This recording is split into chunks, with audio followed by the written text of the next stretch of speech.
नमस्कार दोस्तों, मैं आचार्य मुकेश फिर से आपका स्वागत करता हूं आपका चैनल एस्ट्रो नक्षत्र 27 में।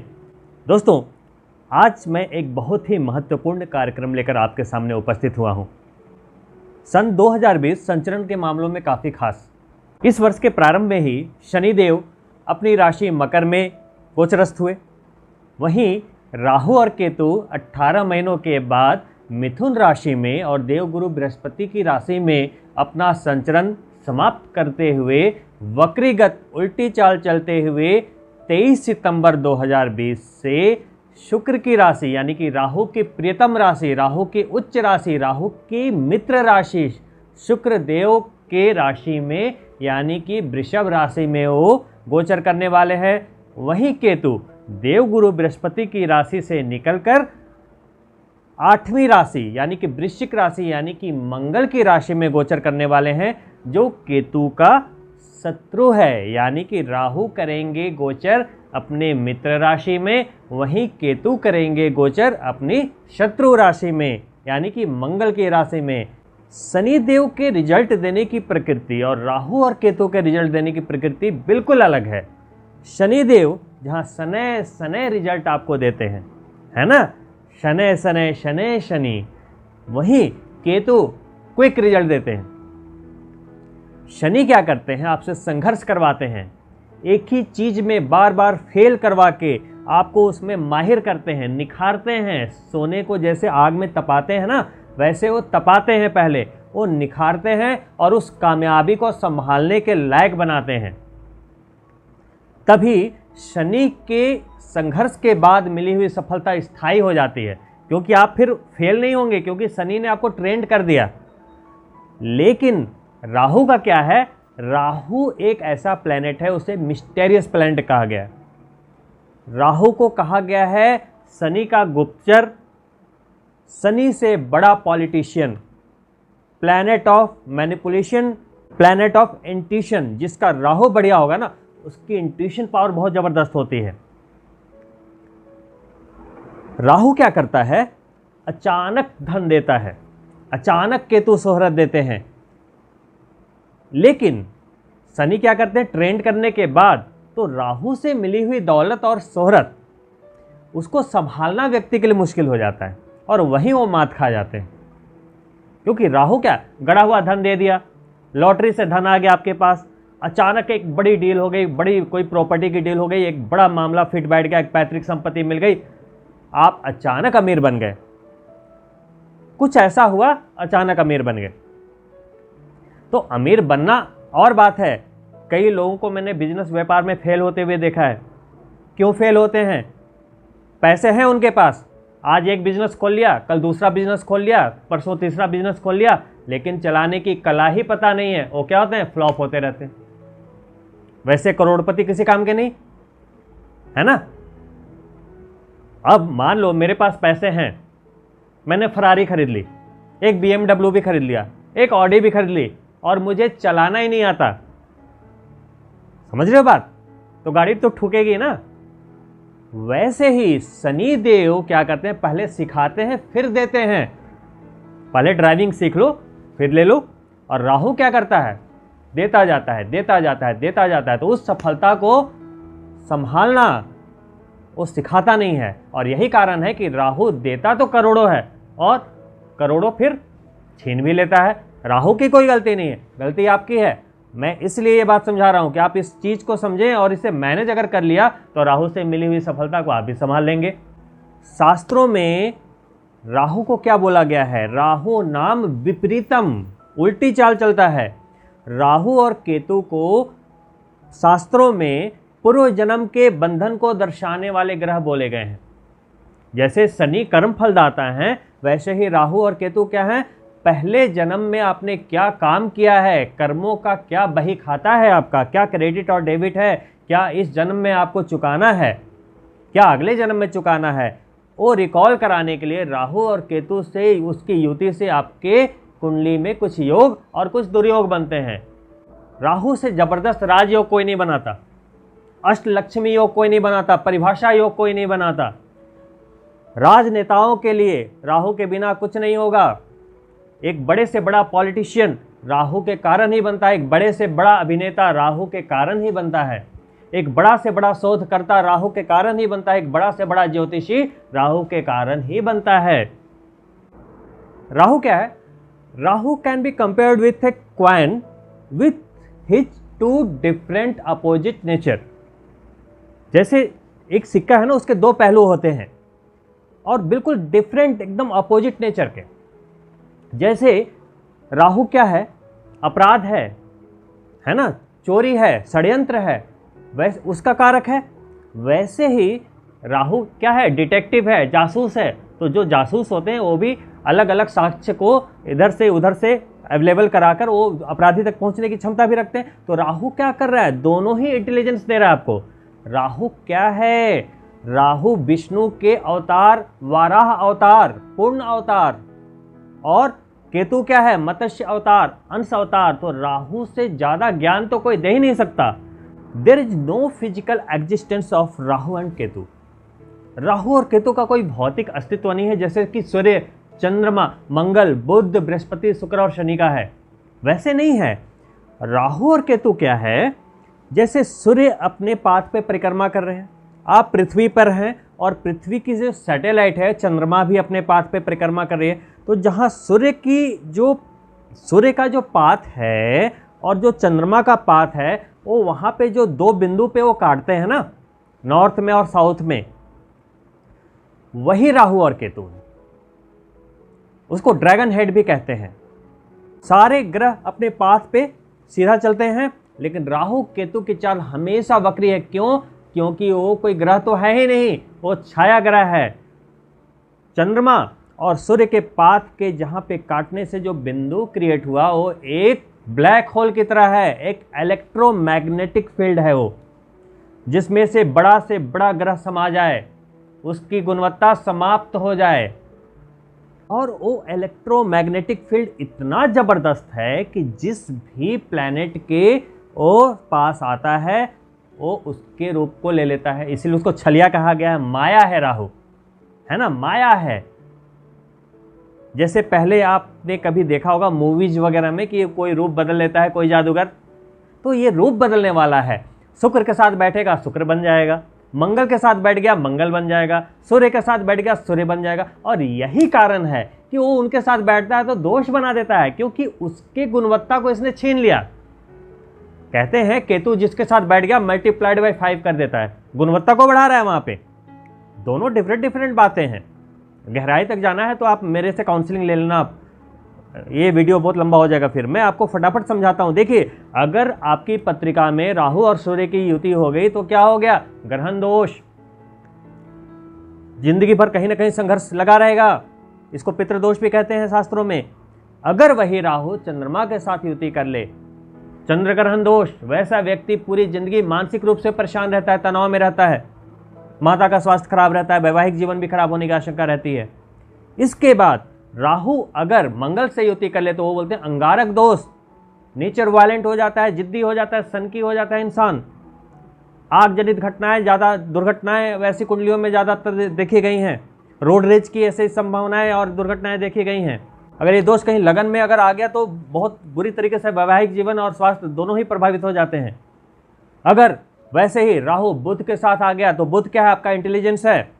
जहां राहु ज्ञान का कारक है, बुध के साथ युति करेगा, वो आपके इंटेलिजेंस को उसने क्या कर लिया? उसका इलेक्ट्रोमैग्नेटिक फील्ड ने उसको कवर कर लिया। तो यहाँ जड़त्व दोष आ गया। आप करेंगे बहुत कुछ, मुंगेरी लाल के हसीन सपने बहुत देखेंगे, लेकिन उसको एग्जीक्यूशन नहीं कर पाएंगे, आप एग्जीक्यूट नहीं कर पाएंगे। आप इसको कहते हैं जड़त्व दोष, है ना। बुद्धि काम नहीं करेगी। बड़ा सा स्पीच तैयार किया और जब स्टेज पे बोलने गए तो आवाज ही नहीं आ रही है, एग्जीक्यूशन नहीं हो रहा। वैसे ही अगर वो देवगुरु बृहस्पति के साथ युति करते हैं तो गुरु चांडाल दोष कहते हैं। देवगुरु बृहस्पति की क्वालिटी को राहु ने ले लिया। अब वो क्या करेगा? अगर आपकी कुंडली में राहु अच्छा है तो धार्मिक प्रवृत्ति की ओर वो रुझान देगा, और अगर राहु खराब है तो बिल्कुल बोलेगा पूजा पाठ करो ही ना, मन ही नहीं लगने देगा आपका, मन भटका देगा वो आपका। जो जातक विदेश जाने की इच्छा रखते हैं या विदेश के लिए ललायित रहते हैं घूमने फिरने के लिए, उसके लिए तो राहु क्या है? वो की प्लैनेट है। बिल्कुल राहु के बिना तो संभव ही नहीं है। विजातीय विवाह, विदेशीय विवाह या विदेश की यात्रा बिना राहु के संभव नहीं है। राहु जब अपने मित्र शुक्र के साथ युति करता है तो शुक्र के गुण ले लेता है। शुक्र क्या है? शुक्राणु, वीर्य, सेक्स। वो क्या करता है? सेक्सुअल ड्राइव को अचानक इतना हाइक कर देता है कि जातक वासना में लिप्त होकर अनैतिक कार्य कर बैठता है, अपराध तक कर बैठता है, बलात्कार तक कर बैठता है ना। बहुत खतरनाक योग है, कम से कम अनैतिक तो हो ही जाता है ना। वाइफ से छिप छिप के उसके संबंध हो जाएंगे, इधर से उधर हो जाएंगे, एक नहीं 5-10 गर्लफ्रेंड हो जाएंगी उनकी। तो ऐसे में बच के रहना चाहिए। और इन योग एक तरीके से दोष कहा गया है इसको, कोई योग नहीं है, इसमें खुश होने की बात नहीं है, ये दोष है। क्योंकि आप उन चीज़ों में इतने लिप्त होते चले जाएंगे कि वो आपको कहीं ना कहीं वो गर्त में लेकर चली जाएंगी चीज़ें।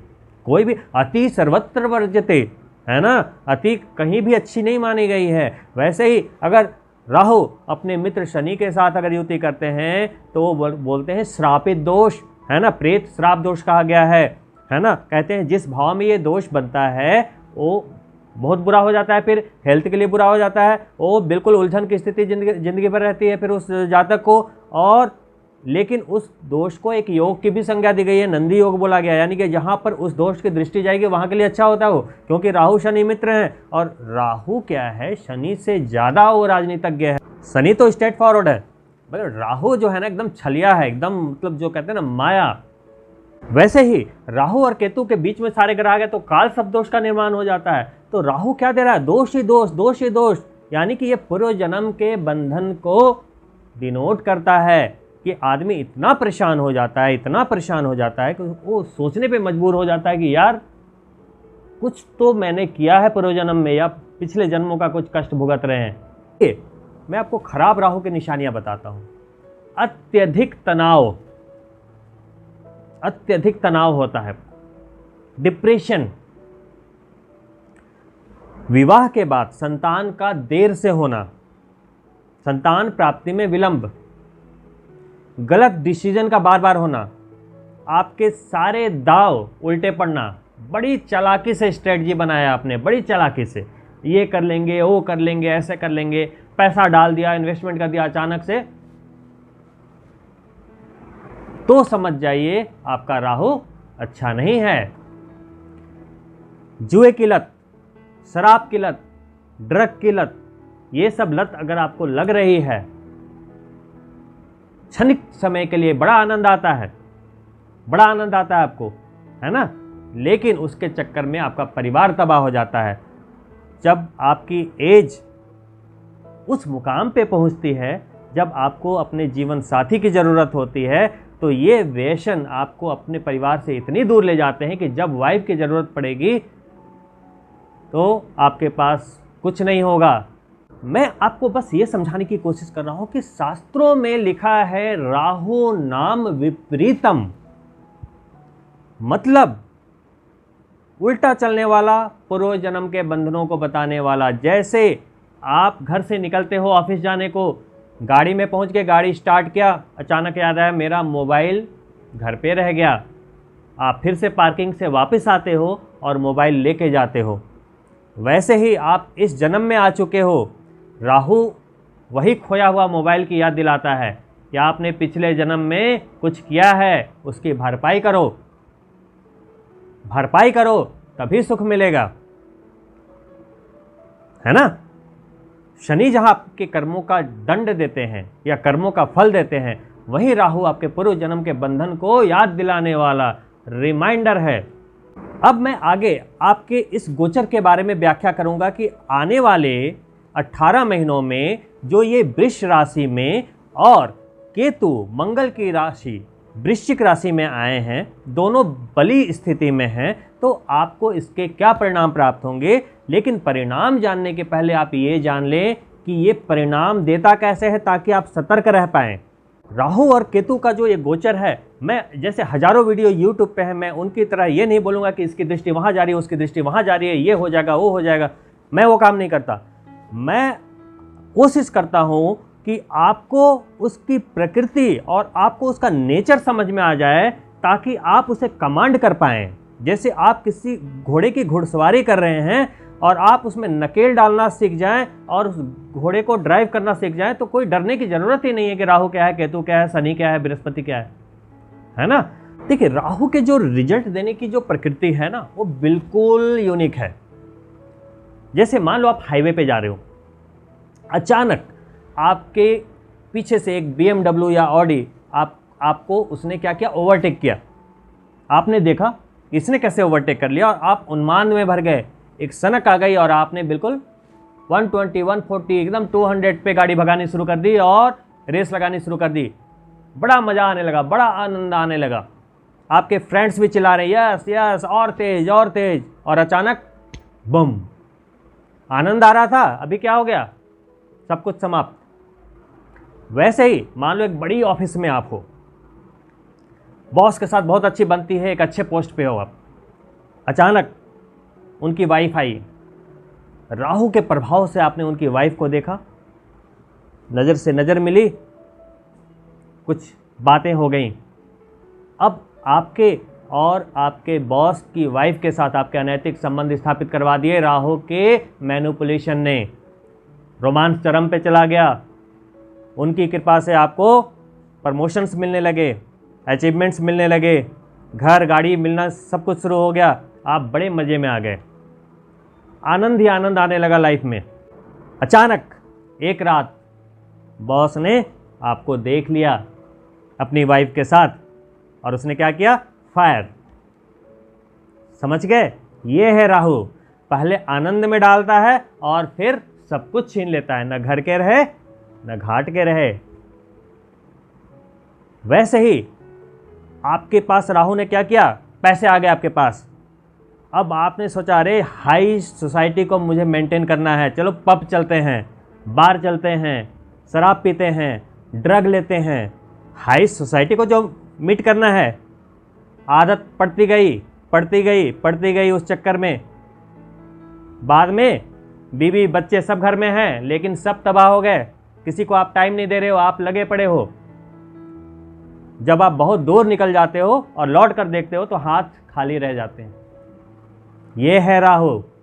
तो राहु के नेचर को समझिए, ट्रांजिट को समझने से कुछ नहीं होगा।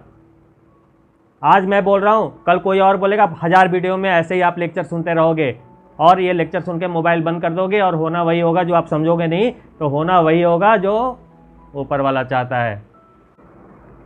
तो वीडियो सिर्फ देखें नहीं, समझने की कोशिश करें, और मेरी कोशिश यही होती है। तो आइए अब मैं बात करता हूँ वृषभ राशि के जातकों के लिए आने वाले 18 महीने कैसे रहने वाले हैं राहु केतु के गोचर के संदर्भ में। दोस्तों, आपकी राशि यानी वृषभ राशि पे ही राहु का गोचर हुआ है, तो आपके जन्म चंद्रमा में राहु का गोचर आपके लिए थोड़ा मति भ्रम जरूर पैदा करेगा। अपने डिसीजनों के प्रति, अपने निर्णयों के प्रति सावधान रहें और आने वाले 18 महीनों में कोई भी बड़ा निर्णय बड़ी सावधानी से करें, क्योंकि राहु क्या करता है, मति भ्रम की स्थिति पैदा करता है और गलत निर्णय करवाने में राहु का सबसे बड़ा रोल होता है। जब राहु का गोचर वृष राशि में हुआ है तो उसके साथ साथ शुक्र की दोनों राशियां एक्टिव हो गई, 2 और 7। जो 7 नंबर है, जो तुला लिखा है आपके जन्म चंद्रमा से 6ठे भाव में, यानी कि आपके रोग, शत्रु और ऋण का भाव भी साथ साथ एक्टिव हो गया। तो यहाँ पे राहु की स्थिति आपके लिए अच्छी रहने वाली है। आपके शत्रुओं पे वो विजय प्राप्त करवाएंगे, यानी कि आप अपने शत्रुओं पर विजय प्राप्त करेंगे अगर कोई शत्रु आपके हैं। अगर कोई कर्ज लंबे समय से चल रहा था तो राहु देव आपको इतनी पैसे, इतनी संपत्ति दे देंगे ताकि वो आप कर्ज उतार पाए। तो कर्ज, रोग और शत्रु, कोई असाध्य रोग बहुत दिनों से आपका पीछा कर रहा था, नहीं छूट रहा था, रिकवरी नहीं मिल रही थी, वो असाध्य रोग में भी कंट्रोल लेवल बनेगा आपका। तो ये राहु का जो गोचर है वृषभ राशि के लिए लगन, यानी कि जन्म चंद्रमा, अगर हम लगन में चंद्रमा को लगा लें तो लगन और छठे का जो संगम हो रहा है, तो आपके स्वास्थ्य के लिए आपको थोड़ी सी सावधानी जरूर बरतनी पड़ेगी, लेकिन कोई बहुत बड़ी कोई समस्या नहीं होने वाली है, मैं एश्योर करता हूँ। उसी तरह केतु का गोचर आपके सप्तम भाव में हो रहा है, जन्म चंद्रमा से सप्तम भाव में हो रहा है, जो कि पत्नी का भाव, साझेदारी का भाव है। देखिए, वृषभ राशि में राहु का गोचर, शुक्र की राशि में राहु का गोचर, तो आप तो हैं ही शुक्र प्रधान, तो अचानक से राहु का जो गोचर होगा आपके सेक्सुअल एक्टिविटी में वो काफ़ी बढ़ोतरी कर देगा। सप्तम भाव में केतु का गोचर है, राहु केतु एक्सिस है, तो पत्नी के साथ जो सेक्सुअल प्लेजर है उसमें या सेक्सुअल ड्राइव कह लें, उनमें काफ़ी बढ़ोतरी आएगी। शरीर में एक सेक्सुअल डिजायर की मात्रा अचानक से बढ़ेगी इन 18 महीनों में। दूसरी चीज, केतु का सप्तम भाव में होना आपकी वाइफ के लिए या आपके स्पाउस के लिए, अगर पति है तो पत्नी के लिए, पत्नी है तो पति के लिए, वो धार्मिक आस्थाओं की ओर रुझान क्रिएट करेगा। कुछ सूक्ष्म गुप्त बातों के प्रति जो वो छिपा रहे थे वो उजागर होने की भी संभावना बनेगी। केतु मंगल की राशि में विराजमान रहने वाले हैं 18 महीने, तो जो मंगल है उसकी दूसरी राशि है एक, है ना, तो 8 में केतु है तो एक भी एक्टिव हो गया। तो आपका अगर जन्म चंद्रमा वृषभ है तो 1 नंबर जो लिखा होगा आपके 12वें भाव में लिखा। तो 12वां भाव क्या है? व्यय का भाव, नुकसान का भाव, खर्च का भाव। तो जहां राहु आपको धन देंगे वहीं खर्च भी करवाएंगे। खासकर पत्नी के स्वास्थ्य का थोड़ा ध्यान ज़्यादा रखें, नहीं तो कुछ अस्पताल के चक्कर लगाने में सक्षम है ये गोचर। देखिए, आपके जन्म चंद्रमा से 9वें भाव में शनि गोचर कर रहे हैं, तो शनि चूंकि राहु से 9म है और शनि से राहु पंचम है, तो 9म पंचम की स्थिति शानदार है, शानदार है। आपको इसका फल जरूर मिलेगा। आपके लिए इस संचरण में 4 भाव एक्टिव होते हैं। पहला आपके स्वास्थ्य का भाव, दूसरा आपके रोग शत्रु और ऋण का भाव, तीसरा आपके जीवन साथी और पार्टनर का भाव, और चौथा आपके व्यय और खर्चे और विदेश यात्रा का भाव। तो ये चारों भाव से संबंधित आपकी एक्टिविटीज होंगी और आपको उसमें लाभ भी प्राप्त होगा। अब ये लाभ कितने प्रपोर्शन में मिलेगा ये इस बात पे डिपेंड करता है कि राहु की स्थिति आपकी पत्रिका में कैसी है। क्या वो लग्न से तीसरे, छठे, 10वें या 11वें भाव में विराजित हैं? क्या कहीं राहु कोई दुर्योग तो नहीं बना रहे? कहीं अंगारक दोष, कहीं ग्रहण दोष, कहीं श्रापित दोष, कहीं कोई जड़त्व दोष तो नहीं बना रहे? ये देखना आपका काम है। अगर आप नहीं देखेंगे तो इस गोचर का फायदा नहीं मिल पाएगा।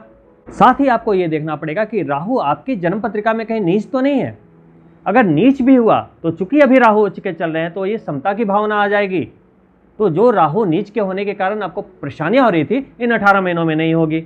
आपकी कुंडली में अभी राहु शुक्र हैं और केतु मंगल हैं, तो शुक्र यानी वैभव, समृद्धि, पैसे, लग्जरी, सेक्स, इन चीज़ों में बढ़ोतरी करेगा। वहीं मंगल क्या करेगा? प्रॉपर्टी, गाड़ी, पैतृक संपत्ति और साथ ही खर्चे में, विदेश यात्रा, इन चीज़ों में वृद्धि करेगा।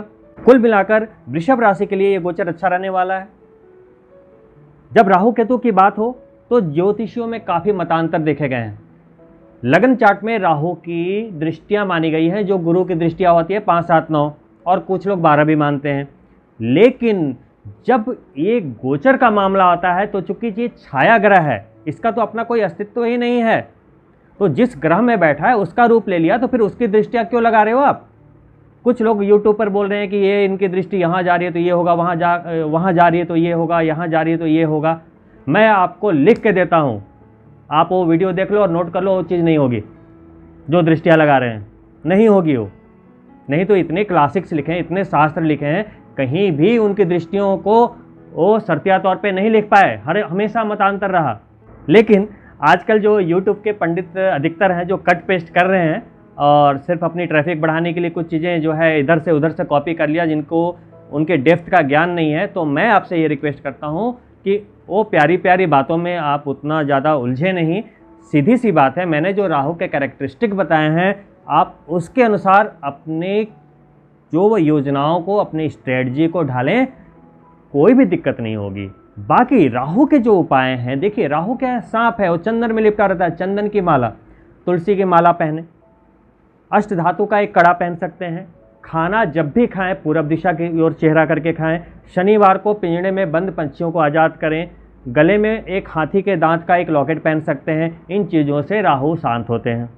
केतु के लिए गणपति का पूजन करें, गणेश चतुर्थी का व्रत कर सकते हैं, विष्णु भगवान की पूजा कर सकते हैं। और राहु के लिए भैरवनाथ की पूजा कीजिए, दुर्गा माता की पूजा कीजिए, सिद्ध कुंजिका स्त्रोत का पाठ कीजिए, सब मंगल मंगल रहेगा। आने वाले जो भी नवरात्रे, शारदीय नवरात्रे होते हैं, चैत्र नवरात्रे होते हैं, मैं तो कहता हूँ गुप्त नवरात्रे भी कर डालिए और उसमें 11-11 सिद्ध कुंजिका स्त्रोत पर डे पढ़िए, जितने भी 9 दिन होते हैं। सप्तशती का पाठ कर लिया तो मज़ा आ जाएगा, फिर तो राहु केतु से घबराने की कोई आवश्यकता ही नहीं आपको। और राहु तो इस बार कोई शत्रु राशि में नहीं है, मित्र राशि में है, तो घबराने की ज़रूरत बिल्कुल है ही नहीं। और चूंकि आपकी राशि के स्वामी ही शुक्र हैं तो डबल बेनिफिट मिल गया आपको। तो कोई भी भटकाने वाली, गुमराह करने वाली, डराने वाली बातों में ना आए। बस इतना जरूर चेक कर लें कि क्या आपकी कुंडली में राहु और केतु से जनित कोई दुर्योग तो नहीं। तो आप प्लीज़ अपनी कुंडली अगर आप जांच करवाना चाहते हैं तो मेरे नंबर पर संपर्क कर सकते हैं। लेकिन मैं दोबारा आपसे रिक्वेस्ट करना चाहूँगा कि चूँकि मुझे बहुत ही भारी मात्रा में लोगों के मैसेजेज और कॉल मिलते रहते हैं तो सभी का जवाब देना मेरे लिए पॉसिबल नहीं हो पाता। फिर भी मैं कोशिश करता हूँ कि ज़्यादा से ज़्यादा लोगों का जवाब मैं दे पाऊँ। तो अगर आपको अर्जेंसी है या आपको इमीडिएट जवाब चाहिए तो आप इस नंबर पर संपर्क करें और अपनी अपॉइंटमेंट बुक कर लें ताकि मैं आपकी मदद कर पाऊँ। इस वीडियो में इतना ही। और अगर आप मेरे इस चैनल के साथ नए जुड़े हैं तो प्लीज़ इस चैनल को सब्सक्राइब करें। और अगर मेरी दी हुई जानकारी आपको पसंद आई है तो अपने मित्रों के लिए शेयर अवश्य करें और लाइक करना ना भूलें। तो दोस्तों, जल्द ही मैं अपने अगले वीडियो में आपसे दोबारा मुलाकात करता हूं। तब तक के लिए मुझे आज्ञा दें। नमस्कार।